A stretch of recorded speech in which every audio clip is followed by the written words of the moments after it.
অভিনন্দন জানাচ্ছি যে আমরা একটি প্রেস মিট কল করেছিলাম এবং আপনারা তাতে সাড়া দিয়েছেন।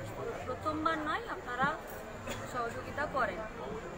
আন্তর্জাতিক কলকাতা বইমেলা শুরু হয়েছে আমাদের যুবশক্তি স্টল 508 নম্বর। ফলত আমরা যখন আমাদের বুক স্টলে আছি, তাই আমরা আমাদের বুক স্টলের সামনেই এই প্রেস মিটটা কল করেছি। ডিওয়াইএফআই সবার জন্য কাজ ও শিক্ষার দাবিতে লড়াই করে এবং সেই লড়াইয়ের অংশীদারিত্ব হিসাবেও আমরা ইনজাস্টিসের বিরুদ্ধে, অন্যায়ের বিরুদ্ধে, নাইনসাফির বিরুদ্ধেও এই লড়াইটা আমাদের টানা চলছে।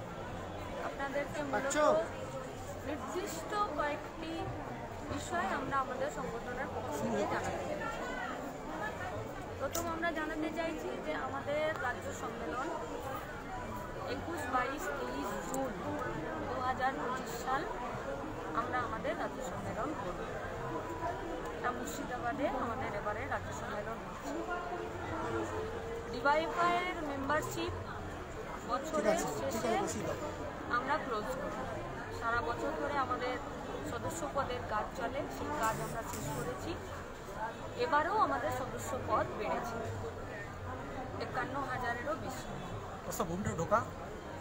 আমরা 2021 সাল থেকে 2024 সালের যদি আমরা এই টার্মটা দেখি, তাহলে এই সময়কালে আমাদের 2,30,000-এর কাছাকাছি মেম্বারশিপ হয়েছে। যারা মেম্বার হয়েছেন তারা নিজেদের ইচ্ছেতেই মেম্বার হয়েছে ডিওয়াইএফআই। আমরা জানি এর থেকে আরও অনেক বেশি সাধারণ যুবদের কাছে কাজ ও শিক্ষার দাবিতে, বৈজ্ঞানিক সমাজতন্ত্রবাদের পক্ষে আমাদের যাবার আরও অনেক স্কোপ আছে। কিন্তু 2011 সালের আগের থেকে গোটা পশ্চিমবঙ্গে যে গণতন্ত্রের অনুপস্থিতি রয়েছে, সেই অনুপস্থিতির কারণে এবং আক্রমণ এখনো পর্যন্ত কাজের জায়গায়, গ্রামাঞ্চলে, একটু ইন্টেরিয়ারে যা রয়েছে, এই দুটোকে অতিক্রম করে, এই দুটোকে প্রতিহত করেই আমাদের কমরেডরা এই প্রতিকূল পরিস্থিতিতে গোটা সংগঠনের নেতৃত্ব থেকে কর্মী তারা নিচে নেমে সাধারণ যুবদের কাছে যেভাবে পৌঁছাতে পেরেছেন, তাতেই আমাদের এই সদস্য পদ। আমাদের সদস্য পদের কোনো অনলাইন ব্যবস্থা নেই। মানুষের কাছে গিয়ে আমাদের নির্দিষ্ট দাবির ভিত্তিতে, নির্দিষ্ট বয়সের ভিত্তিতেই আমাদের এই সদস্য পদ। অগ্রগতি কম, মন্থর, কিন্তু এই সময়কালে যারাই সদস্য পদ গ্রহণ করছেন বা করতে পারছেন না, কিছুটা আমাদেরও সাংগঠনিক যা দুর্বলতা, যে গণতন্ত্র না থাকা, আক্রমণ বাড়া, প্রতিনিয়ত একটি থ্রেট কালচার এবং টেররের মধ্যে নির্দিষ্ট এলাকায় কাজ করা, সেই জায়গা থেকে এর থেকে অনেক বেশি সাধারণ যুবরা আমাদের লড়াই আন্দোলনে অংশগ্রহণ করেন। ফলত যে সকল কর্মী, সমর্থক, সদস্যবৃন্দরা সারা বছর ধরে এই কাজে সাধারণ মানুষের সাথে 15 থেকে 40 এই বয়সের সাথে থাকেন, তাদের দাবিতে লড়াই করেন, আমরা যারা সদস্য হয়েছেন এবং যারা এই সদস্য নিজেরা হয়েছেন এবং অন্যদেরকে করতে নিজেরা ভূমিকা পালন করেছেন, আমরা আমাদের সংগঠনের পক্ষ থেকে তাদের সবাইকে অভিনন্দন, লাল সেলাম জানাচ্ছি।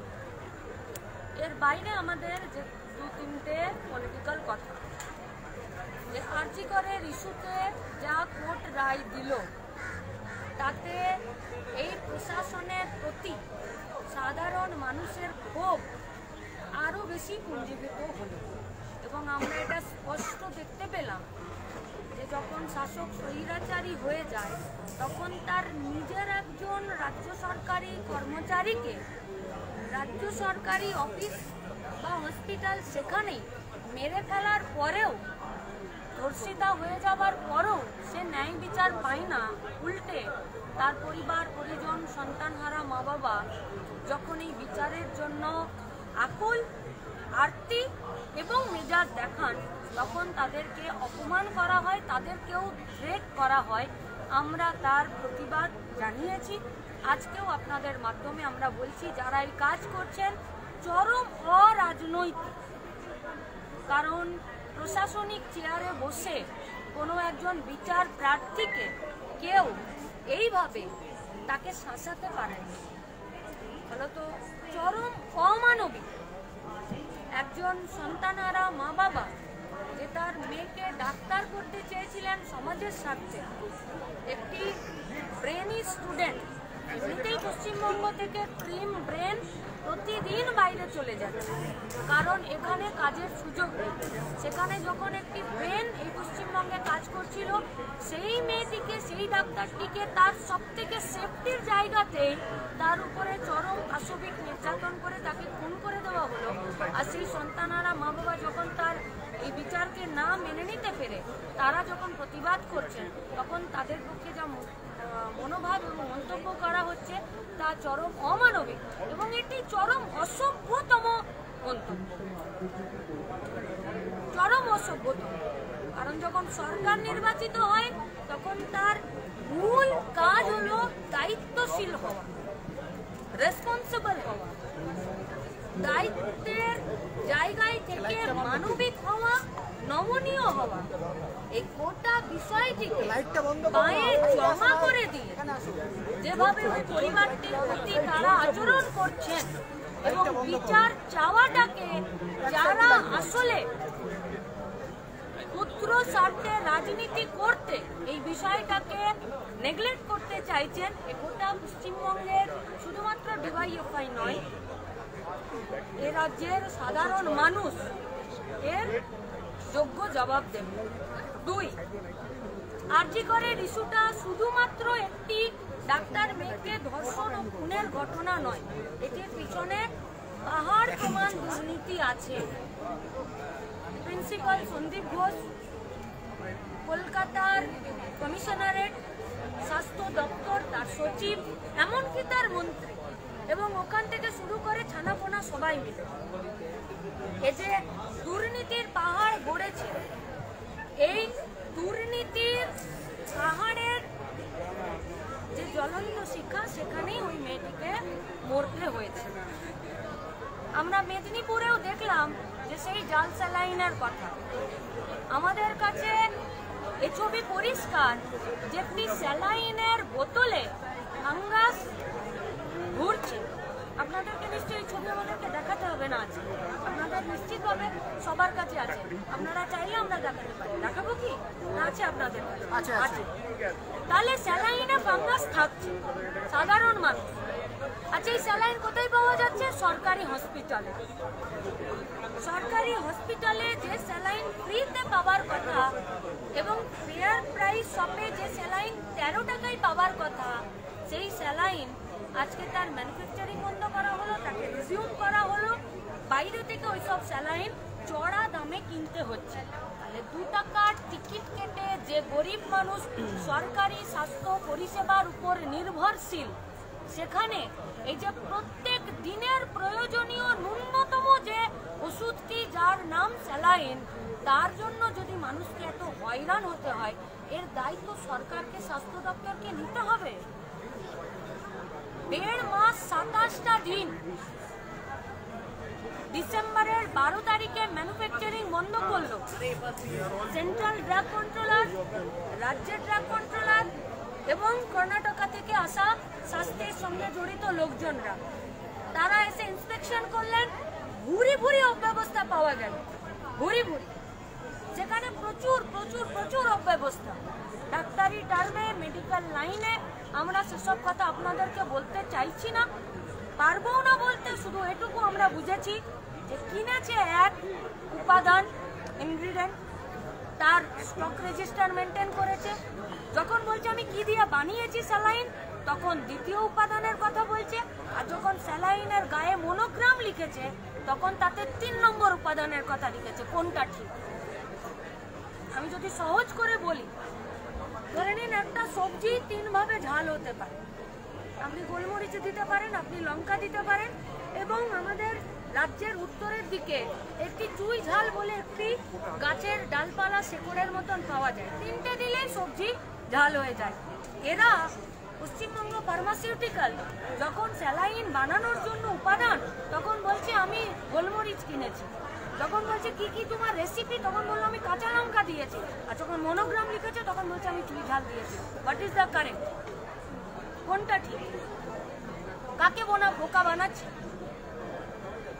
আর এত সব দেখার পরে যখন ডিসেম্বরের 10 তারিখে তাকে তার ম্যানুফ্যাকচারিং বন্ধ করলো এবং সেটা সিএসডিসিও সেন্ট্রাল ড্রাগ কন্ট্রোলার যখন সেটাকে বলে দিল, তাহলে সেই স্যালাইনের ব্যবহার বন্ধ কেন করলো না রাজ্যের স্বাস্থ্য দপ্তর? কেন মেদিনীপুরের মাগুলোকে মরতে ছেড়ে দিল? কেন? কিসের জন্য? এই 27 দিনের দায় কে নেবে? কেউ নিতে চাইছে না। আচ্ছা, মেদিনীপুর থেকে কলকাতার রাস্তা ছিল 2 ঘন্টার, গ্রিন করিডোর করে আনা হলো। জলপাইগুড়ির মাটা কি পারলো আসতে? পারলো না। জলপাইগুড়ির মাটা মরে গেল জাল স্যালাইনের জন্য। মেটিয়াবুরুজের দর্জিরা 20 জন নিজেদের চোখের আলো হারিয়ে ফেললো, সেখানেও তো জাল স্যালাইন। তাহলে সরকার কি সব জায়গাতে নিজের হাত তুলে দেবে? আমরা গিয়েছিলাম সেন্ট্রাল ড্রাগের যে কন্ট্রোলার অফিস নিজাম প্যালেস, সেখানে ডেপুটি ছিলেন যিনি অফিসার, তিনি বললেন যে আমি কি করব বলো। এবারে বলেন সেন্ট্রাল ড্রাগ কন্ট্রোলার অফিসার আমাদেরকে জিজ্ঞেস করছে যে উনি কি করবেন সেটা আমাদেরকে বলে দিতে হবে।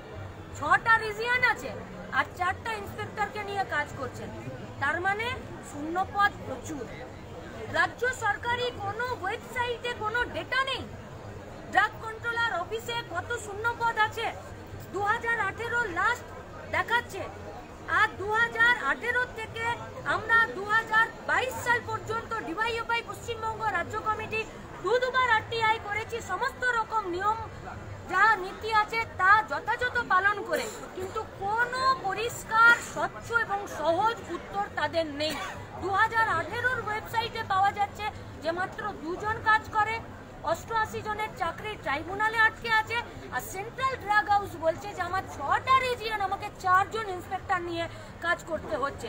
তার মানে ওষুধের জাল কারবারিদেরকে বিনা বাধাই পশ্চিমবঙ্গে রমরমিয়ে জাল ওষুধের ব্যবসা করানোর জন্য দুটোই স্বাস্থ্য বিভাগ, সেটা কেন্দ্রের হোক সেটা রাজ্যের হোক, তারা ছেড়ে দিচ্ছে। জীবন কার যাচ্ছে? আমাদের গরিব মানুষের। 77% শূন্য পদ সেন্ট্রাল গভর্নমেন্টের।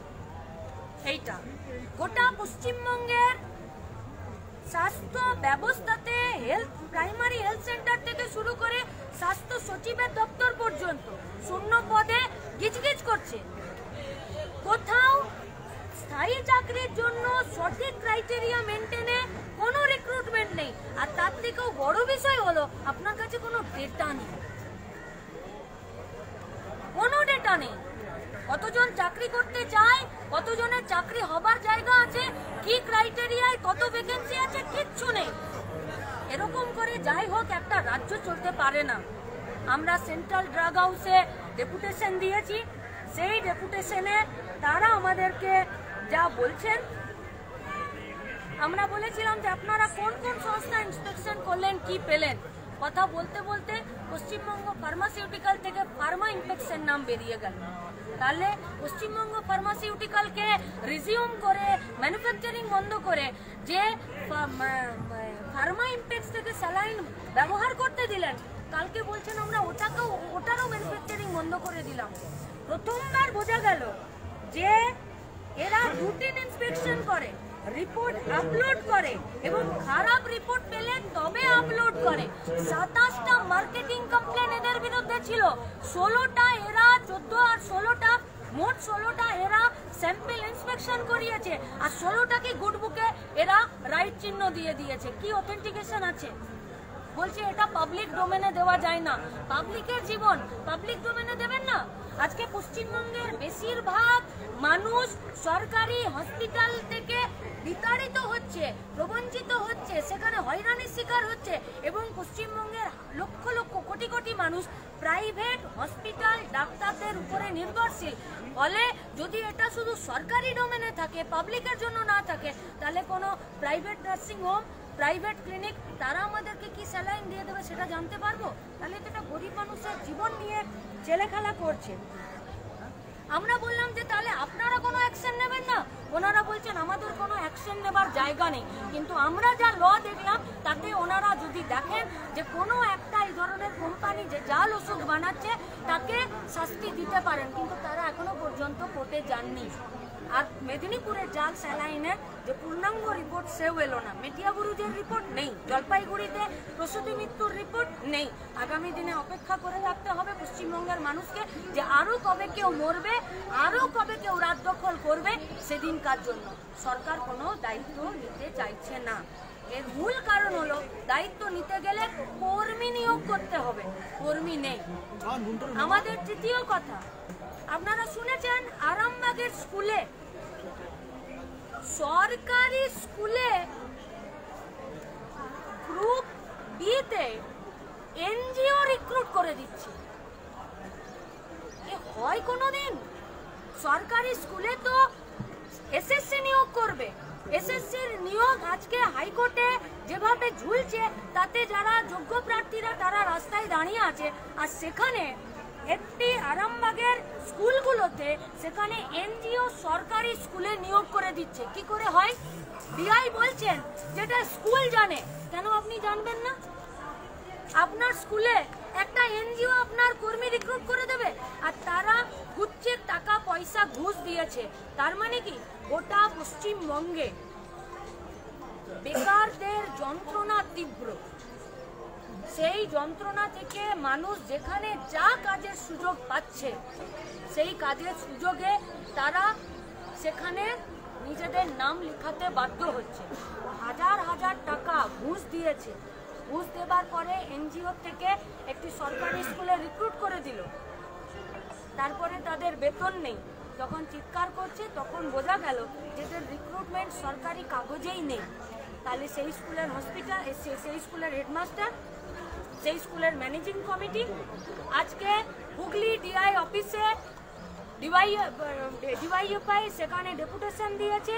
ডিআই 15 দিনের সময় চেয়েছে। তারা বলেছে যে আমরা ইন্সপেকশন করব। আমাদের পরিষ্কার দাবি, প্রথমে তো হেডমাস্টার মশাইকে তলব করতে হবে, ম্যানেজিং কমিটিকে তলব করতে হবে, শাস্তি দিতে হবে ডিআইকে। ডিআই যদি এ ব্যাপারে কোথাও কোনো শিথিলতা দেখায় তাহলে ডিআইকে দিতে হবে, কারণ আমরা তো নেতা মন্ত্রী চিনি না, আমরা চিনি প্রশাসনিক দপ্তর। তাই গোটা পশ্চিমবঙ্গ, গোটা ভারতবর্ষের ক্ষেত্রে বেকারত্বের যা যন্ত্রণা, সেই যন্ত্রণার সুযোগ নিয়ে যারা চারিদিকে উঁকি ঝুঁকি এবং ঘুষ নেবার কাউন্টার খুলে রেখে দিয়েছে, সেই জায়গাতে গোটা পশ্চিমবঙ্গের বেকার যুবক যুবতীদেরকে বাঁচানোর জন্য এই লড়াই ডিওয়াইএফআই এর আরও চলবে। আগামী দিনে 28শে মার্চ বেকারি বিরোধী দিবস। 2025 সালের এই 28শে মার্চ ডিওয়াইএফআই আরও বামপন্থী সংগঠনগুলোকে সাথে নিয়ে, যুব সংগঠন, ছাত্র সংগঠনগুলোকে সাথে নিয়ে এ লড়াই আরও তীব্র করবে এবং একদম গ্রাসরুট থেকে শুরু করে রাজ্যের সর্বোচ্চ স্তর পর্যন্ত এই লড়াইয়ে থাকবে। আর এই লড়াইয়ে আপনারাও আমাদের সাথে থাকবেন মানুষের কাছে এই যন্ত্রণার কথা পৌঁছে দেওয়ার জন্য। সেই কতগুলো কথা আপনাদেরকে জানানোর জন্যই আমরা আপনাদেরকে ডেকেছি। আজকে নৈহাটিতে সেই মালদার কালিয়াচকের মতো একজন তৃণমূল কংগ্রেসের কর্মী তাকে গুলি করা হলো, লক্ষ্যভ্রষ্ট হলো, তাকে তাড়া করা হলো, ইট দিয়ে মাথা থেতলে তারপর গুলি করে খুন করা হলো। তৃণমূল বলছে বিজেপি, বিজেপি বলছে তৃণমূলের অন্তর্গত। তার মানে নৃশংসতাটা শুধু আরজি করে নেই, রাস্তাতেও আছে। আর এই নৃশংসতা যেমন আরজি করে হাত তুলে দিল যারা অন্যায়কারী, যারা চরমতম হিংসতার পরিচয় দিল, যখন সেখানে অপরাধীদেরকে বাঁচানো হয় তখন পশ্চিমবঙ্গের রাস্তাগুলো এইভাবেই হাইনাদের দখলেই চলে যায়। সেটা গোষ্ঠী কন্দল হোক, সেটা রাজনৈতিক কন্দল হোক, আসলে মরছে মানুষ। মেয়াতির সরস্বতী পুজো নিয়ে এমন একটা জায়গায় চলে গেছে যে হাইকোর্টের বিচারপতি জয়সিংহ গুপ্ত সে নির্দেশ দিয়েছে যে কোথায় পুজো হবে, যোগেশচন্দ্র ল কলেজের কোথায় পুজো হবে সেটা পুলিশ কলেজের প্রোটেকশন করতে হবে, পুলিশ প্রোটেকশন দিয়ে পুজো হবে এবং পুরোটার ভিডিও রেকর্ডিং করতে হবে। এরপর তো বোধহয় হাইকোর্টে আমার হাতের হাঁড়ি চাল আদা সেদ্ধ দোকানে হলো, তার জন্য বোধহয় হাইকোর্টকে কোনো জবাব দিতে হবে। এগুলো কোনো ইস্যু বলুন? পশ্চিমবঙ্গের স্কুলগুলো আজকে ছাত্র শূন্যতা, মাস্টারমশাইয়ের শূন্যতা, গ্রুপ ডি গ্রুপ সি এর শূন্যতা, কলেজগুলো সিট ফুল হচ্ছে না, বেকাররা চাকরি পাচ্ছে না, পরিযায়ী শ্রমিক হয়ে যাচ্ছে, সেখানে পুজো কোথায় হবে তার জল গড়াচ্ছে হাইকোর্টে। প্রত্যেকটা দিন ডিরেল্ড হয়ে যাচ্ছে পশ্চিমবঙ্গের যুবক যুবতী। দুষ্কৃতীরা, এর বিরুদ্ধেই আমাদের লড়াই। খাস কলকাতার বুকে বাইপাসের ধারে এক তরুণীকে কাজ করেছে, বললাম সামনের দিকে অপরাধ প্রবণতার বিরুদ্ধে কোর্টের রায় থাকে না, সরকারের ইচ্ছে থাকে না, এবং সাধারণ মানুষকে যখন এইসব দুষ্কৃতীদের কবলে ফেলে দেয়, এই ঘটনা প্রতিদিন দিনে রাতে ঘন্টায় ঘন্টায় বাড়তে থাকে। পুলিশের সক্রিয়তা থাকলে কি ঘটনাটা এড়ানো যেত? পুলিশের সক্রিয়তা নেই কেন প্রশ্ন তো এখানে। তাহলে কি কেউ পুলিশকে অপরাধ দমনে সক্রিয়তা নিতে মানা করছে, আর আন্দোলনকারীদের উপরে অ্যাটেম্প টু মার্ডার আর পেটানোর জন্য সক্রিয়তা বাড়াতে বলছে? কোশ্চেন তো এখানে। আচ্ছা, সরস্বতী পুজো নিয়ে আরও দুটো ইনসিডেন্ট। একটা হচ্ছে অ্যান্ড্রুস কলেজে তৃণমূল ছাত্র পরিষদের দুই গোষ্ঠীর মধ্যে পাস আউট ছাত্রছাত্রী তার দলবদ্ধের বিরুদ্ধে মারধরের এবং ধর্ষণের বিরুদ্ধে অভিযোগ করেছে। পাল্টা নিশ্চিত অভিযোগ কোহিনুর মজুমদারের। দেখুন, পশ্চিমবঙ্গে তো আজ স্কুলগুলোতে কোন পুজো কি হচ্ছে তার ব্যাপার নয়, এগুলো একটি সামাজিক কাজকর্ম বলেই চলে এসেছে, একদম সামাজিকভাবে।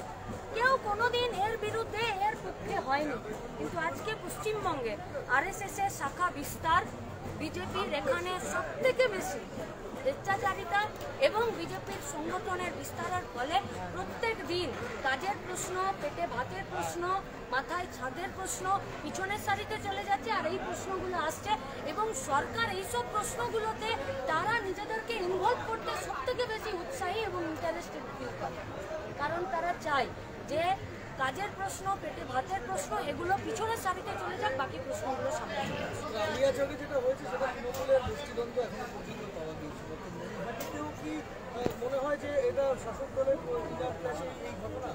হয় গোষ্ঠীদ্বন্দ্ব নইলে রাজনৈতিক কন্দল, কিন্তু যে কোনো দ্বন্দ্ব, যে কোনো কন্দল পুলিশের নিষ্ক্রিয়তার ফল। হসপিটালের ভেতরে আমাদের মেয়েটাকে ধর্ষণ করে খুন করে দিল সামনে একজন রাজ্য সরকারি কর্মচারী, তো সে তার সব থেকে সেফেস্ট জায়গাতে সে ধর্ষিতা খুন হয়ে গেল। মুর্শিদাবাদের কোথায় আপনাদের সম্মেলনটা? বহরমপুর।